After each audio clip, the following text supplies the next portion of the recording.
अस्सलाम वालेकुम। आपका इंतज़ार ख़त्म हुआ और मैं हाजिर हूँ खाला नूरी की ख़ास तस्बीहात के साथ जो वो बाकायदगी से पढ़ा करती थी। तस्बीहात बताने से पहले मैं वाज़े कर दूँ, बज़ाहिर आपको ये सब ज़्यादा लगेगा। आप सोचेंगे कि अगर इतनी तस्बीहात पढ़नी हैं तो क्या हमें घर के और काम नहीं करने, और भी तो जिम्मेदारियाँ हैं। तो एक बात हमेशा याद रखें, जब बंदा अल्लाह के कामों में लग जाता है ना, तो अल्लाह उसके काम आसान कर देता है, वक्त में बरकत डाल देता है, और वही काम जो पूरा दिन ले लेते थे थोड़े वक्त में मुकम्मल हो जाते हैं। अगर बंदा अल्लाह से दूरी इख्तियार करे, इबादत उस तरीके से ना करे जिसका हक है, तो फिर वो दुनिया के कामों में इस कदर उलझ जाता है कि सारा दिन काम करता रहता है मगर काम खत्म ही नहीं होते। आप आजमा कर देख लें, जैसे ही आप 5 वक्त की नमाज और हर नमाज के बाद आधा घंटा अल्लाह को दे दें, तस्बीहात की सूरत में, दुआ की सूरत में, तो यकीन करें पहले तो आपको जरूरत ही नहीं पड़ेगी, और अगर कभी कोई मसला आ भी जाए तो वो इतनी आसानी से हल हो जाएगा कि आपको समझ ही नहीं आएगी कि कैसे हल हो गया। ये मेरे जाती तजर्बात हैं। गैब से मदद पहुंचती है, इसलिए अल्लाह को वली मानकर, अल्लाह को रब मानकर और खुद को अल्लाह का बंदा समझकर अल्लाह को वक्त दें। अल्लाह आपका वक्त बेहतरीन बना देगा। अब आते हैं खाला नूरी की तस्बीहात की तरफ। खाला नूरी तहज्जुद की नमाज के बाद एक खास तस्बीह पढ़ा करती थी। ये इतनी कमाल की तस्बीह है कि अगर दिल से की जाए तो उसके बाद मांगी जाने वाली हर जायज दुआ कबूल होती है, हत्ता कि वो दुआ भी जो आपकी नजर में नामुमकिन हो, अल्लाह के हुक्म से मुमकिन हो जाती है। शर्त सिर्फ ये है कि दुआ जायज हो और शरीयत के खिलाफ ना हो। ये तस्बीह आपको इस वक्त स्क्रीन पर नजर आ रही है। इसे तहज्जुद की नमाज के बाद 100 मरतबा पढ़ना है। जब ये तस्बीह मुकम्मल कर लें तो अव्वल व आखिर दरूद शरीफ पढ़ें, फिर इंतहाई आजिज़ी के साथ तफसील से रो रो कर अल्लाह से दुआ मांगें। अल्लाह को अपना रब मानकर और खुद को उसका बंदा समझकर अल्लाह से हर छोटी बड़ी चीज मांगें। खुले दिल से मांगें, पूरी तफसील के साथ मांगें। इंशाअल्लाह अल्लाह ताला आपकी झोली भर देगा। फजर की अजान हो जाए तो 2 सुन्नत अदा करने के बाद ये तस्बीह 100 मरतबा पढ़ लें। ये तस्बीह रिज्क में बरकत के लिए है। इसे करने वाला कभी किसी का मोहताज नहीं होता। अल्लाह उसे इतना नवाज देता है कि वो खुद दूसरों में बांटने वाला बन जाता है। फिर 2 फर्ज अदा करने के बाद आयतुल कुर्सी 1 मरतबा और कुरान पाक की आखिरी 3 सूरतें 3-3 मरतबा पढ़नी हैं। उसके बाद सुबह शाम की मसनून दुआएं पढ़नी हैं।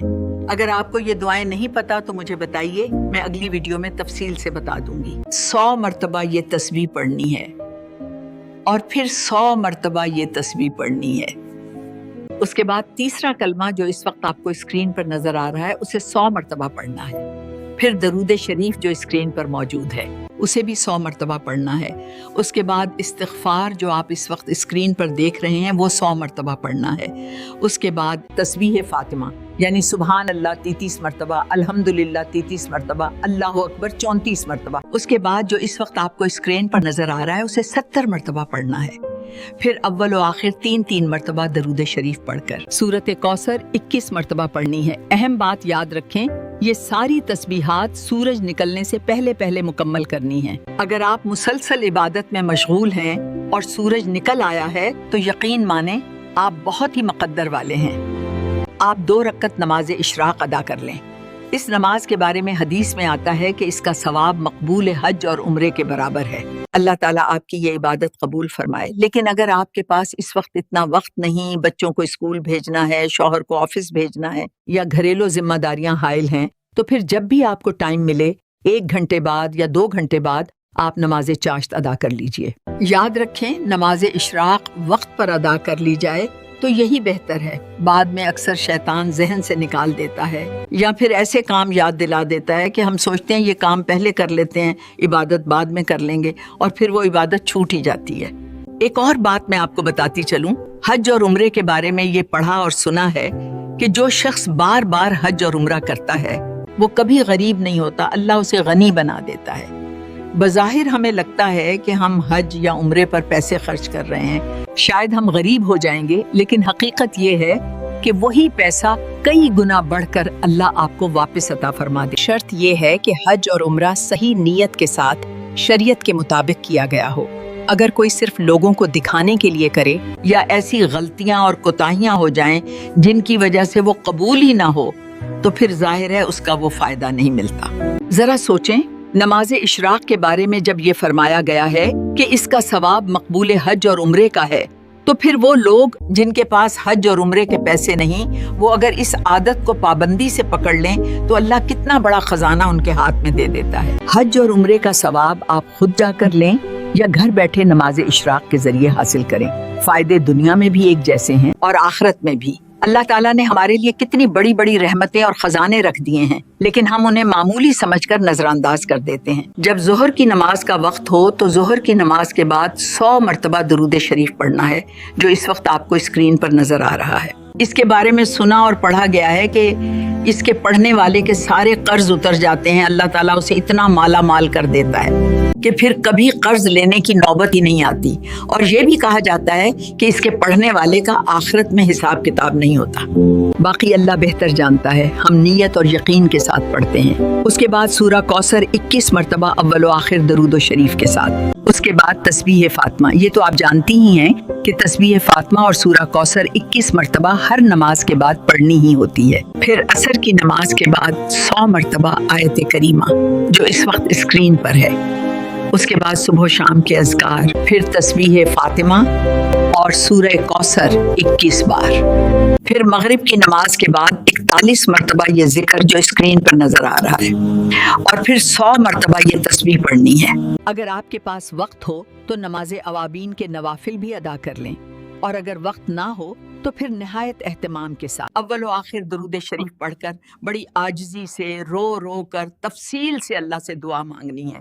چھوٹی سے چھوٹی اور بڑی سے بڑی ہر چیز دل سے اللہ سے مانگنی ہے۔ پھر رات کو عشاء کی نماز کے بعد خالہ نوری ایک خاص تسبیح پڑھا کرتی تھی، میں بھی وہ تسبیح کرتی ہوں۔ یقین کریں کتنی ہی ٹینشن اور ڈپریشن کیوں نہ ہو، جب بندہ یہ تسبیح کر لیتا ہے تو مسئلہ بعد میں حل ہوتا ہے، لیکن سکون پہلے آ جاتا ہے۔ مجھے کسی نے بتایا کہ یہ تسبیح ڈپریشن کے لیے ہے۔ اس وقت مجھے بہت شدید ٹینشن تھی، میرے کندھے کھنچ رہے تھے اور طبیعت بہت خراب ہو رہی تھی۔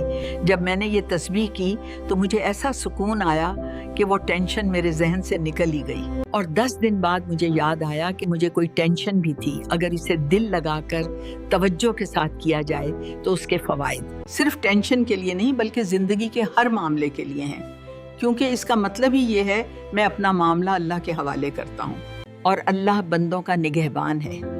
جب ہم اپنا معاملہ اللہ کے حوالے کر دیتے ہیں اور پورا یقین اللہ پہ رکھ لیتے ہیں تو پھر ہمیں پریشان ہونے کی ضرورت ہی نہیں رہتی۔ آپ انشاءاللہ اللہ کے اس کلام کا اثر خود محسوس کریں گے۔ آپ کو یوں لگے گا جیسے ہم دنیا میں اکیلے نہیں ہیں، ہمیں کسی چیز کی کمی نہیں۔ اللہ ہمیں وہاں عزت دیتا ہے جہاں ہمیں امید بھی نہیں ہوتی، وہ ہمیں وہاں سے رزق دیتا ہے جہاں سے ہمیں گمان بھی نہیں ہوتا۔ تو پھر ہم اس اللہ کا دامن چھوڑیں کیوں؟ ہم اسے مضبوطی سے تھام کیوں نہ لیں؟ اس کے بعد 200 مرتبہ سورۃ اخلاص باوضو ہو کر اور نہایت خشوع و خضوع کے ساتھ پڑھنی ہے۔ اس کے فوائد اتنے زیادہ ہیں کہ نہ میں گن سکتی ہوں اور نہ مکمل بیان کر سکتی ہوں۔ چند فائدے سن لیں۔ اللہ تعالیٰ 300 غضب کے دروازے بند کر دیتا ہے، جیسے دشمنی، قرض، فتنے وغیرہ، اور 300 رحمت کے دروازے کھول دیتا ہے، 300 رزق کے دروازے کھول دیتا ہے۔ اللہ غیب سے رزق عطا فرماتا ہے بغیر محنت کے، آپ 50 سال کے گناہ معاف کر دیتا ہے۔ جنت میں 20 محلات عطا فرماتا ہے جو یاقوت، مرجان اور زمرد کے ہوں گے، ہر محل کے 70,000 دروازے ہوں گے۔ 66 مرتبہ قرآن پاک پڑھنے کا ثواب، 2000 رکعت نفل نماز کا ثواب، وفات کے وقت 1,10,000 فرشتے جنازے میں شریک ہوں گے۔ اب بتائیے ہمیں اللہ سے اور کیا چاہیے؟ جب رزق بغیر محنت کے ملے، رحمت کے دروازے کھل جائیں، گناہ معاف ہو جائیں، فتنے، قرض اور پریشانیاں ختم ہو جائیں، تو پھر زندگی میں پریشانیاں کہاں رہ جاتی ہیں؟ بس شرط یہ ہے کہ یہ تمام تسبیحات دل لگا کر توجہ کے ساتھ خشوع و خضوع سے کی جائیں، کسی پر ظلم نہ کیا جائے، کسی کا حق نہ کھایا جائے، حقوق العباد ادا کیے جائیں، شریعت کے دائرے میں رہا جائے۔ یقین کریں آپ کی دنیا بھی اور آخرت بھی کامیاب ہو جائے گی۔ کچھ تسبیحات ابھی رہ گئی ہیں، ویڈیو لمبی نہ ہو جائے اس لیے میں وہ تسبیحات آپ کو پارٹ 2 میں بتاؤں گی۔ ان میں سے اگر آپ سب کر لیں یا آدھی بھی کریں تو انشاءاللہ آپ کو اس کا اجر بھی ملے گا اور ان کے اثرات بھی آپ کی لائف میں نظر آئیں گے۔ اللہ تعالیٰ آپ کی اور میری تمام عبادات کو قبول فرمائے، ہمیں نہایت خشوع و خضوع کے ساتھ عبادت کرنے کی توفیق دے، آمین یا رب العالمین۔